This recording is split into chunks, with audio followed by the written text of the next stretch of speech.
Hey guys, Liam Cook here and welcome to episode number 4 of the Sky Blue Diaries. This is a very special episode in the series as we are covering not one but 2 months in one go. We're focusing on December and January of our first season, so there will be a few changes to the usual format. Instead of playing every game, we're going to simulate some gameplay and get some transfers completed too.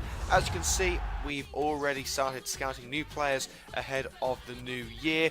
We're specifically looking for a new goalkeeper. We can bring in over £1 million by selling Badia Shield. That's something we're going to be considering over the next few weeks. He's been disappointing so far, and to be honest, we could do with a new striker as well. Talking of new strikers, we've signed a young lad from our youth academy, Sean Price, will add some depth to our up front options after an injury to Marvin Sordell, which will keep him out for a couple of weeks. And also Peter Harrison, a young centre mid, has also joined the Sky Blues from the youth academy. Right, without further ado, let's get into the first match of the episode, an FA Cup tie with League 2 side Cheltenham Town. We were asked to reach the round of 32 stage of the competition by the board, so let's see how we can get on. We're fielding our strongest 11, but we are without both Marvin Sordell and Ruben Ramirez, who will be out for a few weeks due to injury. We've already got Price in for cover from the youth academy. We may need to bring in a new right winger on a free transfer as well.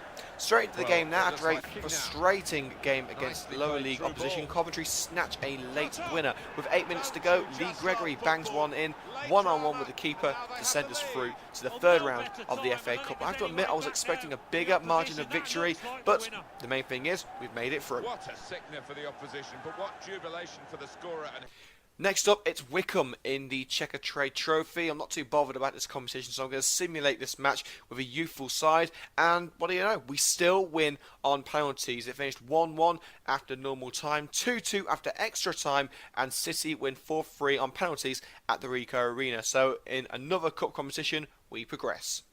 We've signed a new right midfielder on a free transfer. Canadian midfielder Jamar Dixon comes in as cover after the injury to Ruben Ramirez. 63 rated, so a decent backup. Up next, we have a tough trip to Charlton for the Sky Blues. It's a boring 0-0, unfortunately. It was in a very tough game, and we certainly got it a point apiece at the Valley. Bury are the next opponents for Coventry at the Ricoh Arena, and we have to wait until the early stages of the second half to find a goal. It's Jody Jones who gets the opener, cutting in from the right and beating the goalkeeper with a low finish into the far bottom corner. But the lead doesn't last long. Straight from the kickoff, Bury equalise. The cross by Danny Mayer sets up Lee, and the left back drives home his effort to make it 1-1. That is a fine goal, and it's brought them back level once more. Very good. We're on the hunt for a winner. 65 minutes in, Lewis Page breaks down the left-hand side, cuts in, lovely through ball for George Thomas, and the teenager just squeezes his effort under the keeper. Really happy with that win. 3 points in the bag against tough opposition.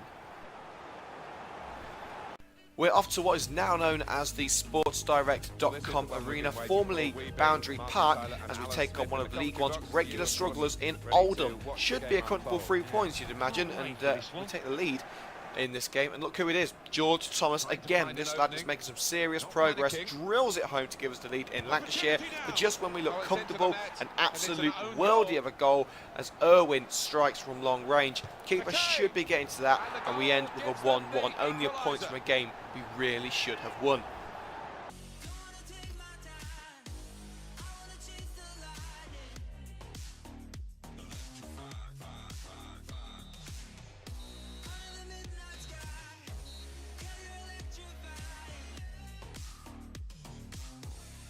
We're going to simulate the game at home to Bolton as we're focusing on transfers right now, and we suffer a 2-1 defeat at home. It was always a risk to simulate this game. Ryan Sager scores our only goal. Swindon is next, and again we're skipping this one as well, but thankfully it's a better result. A 1-0 win for the Sky Blues, and Sager again is the hero. A frustrating 2-2 home draw with Scunthorpe loses us more ground on the leaders, but I just want to get this month over and done with out of the way and quickly. Willis and Bigaramana are the goal scorers for Coventry. The last game we're going to play in this episode is at home to Walsall in the FA Cup. This is the third time we've played the Saddlers this season, and it will not be the last. Not just a spot in the fourth round on the line here, but local pride as well. The M6 El Clasico is set to go. Lee Gregory has been on fire in the cup this season. He grabs himself yet another goal, turning his man and firing into the far side of the net. 1-0 to the Sky Blues in the FA Cup, and Gregory finally seems to be finding his feet. Jamie Sterry plays a crucial role in our second goal. Nice run down the right wing, cuts in, cross to Gregory. The initial shot is saved, but Gregory finds the net at the second time of asking. 2-0 to City. Walsall put themselves back in the game. A neat run by Morris. He finds Otsua. Decent cross. Charles Cook lets it go past him, and at the far post is Stefan Boaken to make it 2-1. But the win is made safe late on. Jamie Sterry with the pass to Sager through the heart of the Walsall defence, and the ex-Southampton youngster does the rest. 3-1 win over our local rivals, and we're through to round 4. After this point, we focused on signing new players, so we simulate the rest of the games in January in order to save time. We're going to go through the results of the remaining games before I tell you who stayed, who left, and who joined us in the transfer window. So after Walsall came Bury away, a disappointing 2-1 defeat for the Sky Blues. Loses us more ground on the top two. A tough tie with Charlton proves fruitless. 3-1 the scoreline to the Addicts. Then came the first leg of our Checkatrade Trophy match with Leyton Orient. A 2-0 win away from home with a young team was the best we could hope for from that situation. But another cup run is brought to an end as the same youthful side falls to another League Two team in Crawley. A 2-1 defeat drops us out of the road to Wembley. So, time for some transfer news. A very busy January for a stuttering Coventry side. Serious changes needed to be made. Let's start with the players who left during the transfer window. The big earner was Loic Badiashile. He just didn't cut the mustard at Coventry. Too many errors. We got a £2 million bid from Liverpool as a profit of £1.3 million. So off he goes. Now, this deal I was very hesitant to accept. Lee Gregory was just starting to find some form after a poor start with Coventry, but we received a whopping £1.2 million offer for a lad who's worth only just over 600k. That money will be invested in a player I'm desperate to bring in, and we'll go into that a little bit later on. Next up, Ryan Sager, another player finally in the goals, but in all honesty, he just wasn't good enough for me. We got an offer of just under 800 grand. I thought that was acceptable. He's gone now as well. Now, here we go. Who will be joining the Sky Blue Revolution in January of 2017? Well, first off, it's the return of a legend.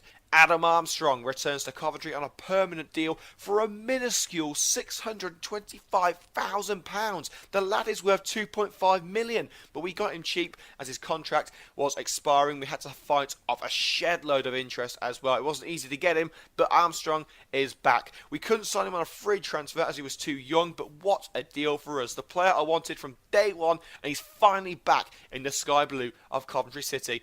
Looking forward to next season, Ched Evans, who has a ginormous rating of 70 on FIFA, will be joining us on a free transfer after signing a pre-contract agreement with the Sky Blues. Competition for Marvin Sordell, perhaps. Another former City loanee in Rory Donnelly joins from Gillingham, another lad whose contract was up, but we needed a backup striker ASAP, so we get him for just 500 grand. Now, Jamie Sterry has been decent at right back this season, but if we're going to go up, we need better fullbacks. Enter Cyrus Christie. This lad was incredible when he was here a few years ago. He's coming back on a free transfer from Derby for next season. This will enable us also to loan out Kelly Evans in the summer. We got rid of Badiashile for £2 million, so we need to find a replacement. Reece Charles Cook and Lee Burge can cover for now, but for next season, we need someone better, more experience in there. Former Wolves keeper Wayne Hennessy is the man we're going to entrust with the number 1 jersey in the 17-18 campaign. Another free transfer, this time from Crystal Palace. He wasn't keen on joining us, I have to admit, due to us being down in League One. It took a lot of persuading, but money talks. Wages of 55 grand a week. Certainly not cheap, but boy oh boy, is he worth it. And that will do us for another edition of the Sky Blue Diaries. Don't forget to hit the like button below the video if you enjoyed this episode. Leave a comment below. Subscribe to the Coventry United Matchday YouTube channel for more exclusive footballing content. And you can follow me on Twitter at @TheRealLiamCook. Thanks for joining me, guys. I'll see you next time as we embark on the next chapter of the Sky Blue Diaries.